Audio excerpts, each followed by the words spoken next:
एकदा देवा प्लीज एकदा एक चान्स मिळू दे की मी याचं ऑडिशन देऊ, कारण इतकं लेअर्ड पात्र करायला नाही मिळणार आहे. केली कास्टिंगसाठी छोटी इंदू जेव्हा फर्स्ट सुरू झालं होतं हा प्रोजेक्ट, तेव्हा मी आणि ती सोबत बसलो होतो आणि विनोद सरांची जस्ट माझ्यावरती अशी नजर गेली होती की ओके, आणि मला फक्त म्हणलं होते ओके. म्हणलं काय झालं दादा, काय नाही खेळा म्हणले. आणि मग काही दिवस गेले, मग आता ठरलं की लीव घेणार आहेत. मी एक टेक्स्ट केलं, दादा एक संधी हवी आहे, मला एक ऑडिशन द्यायचंय, देणार आहे माझ्या डोक्यामध्ये, संपला विषय.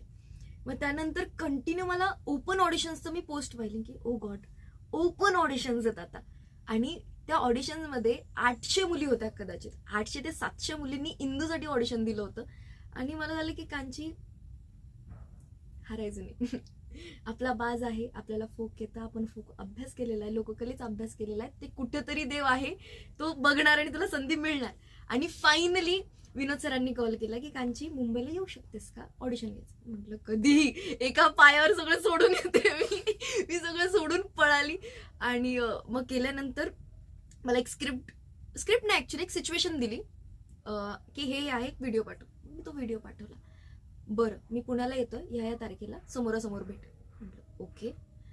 गेल्यानंतर अवघ्या अर्ध्या तासात मी 3 इम्प्रोव्हायझेशन केले. आणि दादा तुला कसं कळलं मला काय म्हणायचंय नेमकं, इतक्या पटकन तुला कसं कळलं. म्हटलं दादा 1 वर्षभर झालं तुला ओळखते मी, थोडस मला अंदाज आलाय की तुला काय अपेक्षित आहे. तर मग ते दिलं आणि मग पुन्हा धडधड धडधड धडधड धडधड मनात दादा गेला निघून. आणि त्याने 0 एक्सप्रेशन, काही एक्सप्रेशन दिले नव्हते की चांगलं झालं वाईट झालं, काहीच नाही, फक्त एक सस्पेन्स असा क्रिएट केला होता. तो गेला. मग त्याच्यानंतर पुन्हा एकदा एक ऑडिशनची पोस्ट मी पाहिली की अजूनही त्यांचा शो चालूच आहे इंद्रायणीचा. म्हटलं आपलं काही होत नसतं पण होप नाही सोडायची, हे पात्र सोडायचंच नाही. हे मी मॅनिफेस्ट केलेलं पात्र आहे, कारण की जेव्हापासून इंद्रायणी लॉन्च झाली होती छोटी, तेव्हापासूनच माझ्या डोक्यात होतं की जेव्हा कधी ही इंद्रायणी मोठी होईल तेव्हा मलाच हे करायचं आणि मीच हे करणार. ठरवलं होतं आणि खरंच मॅनिफेस्ट केलेलं आहे मी. फायनली जेव्हा मुंबईला गेले तेव्हा 2 मुली सिलेक्ट झाल्या आणि एक होती ती खरोखर कीर्तनकार होती.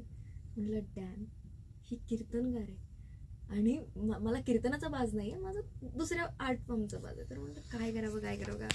मी म्हटलं तरी सुद्धा मला माहिती ही सिलेक्ट होणार आहे, पण आपण हिंमत नाही सोडायची, गणपती बाप्पा मोरया देऊन टाकायचं. आणि फायनली मग मी गायले, सोडून दिलं, माझ्याकडे जितकं होतं तितकं भरभरून ओतून सगळा परफॉर्म केला. आणि मग मला कॉल आला की ये झालंय तुझं.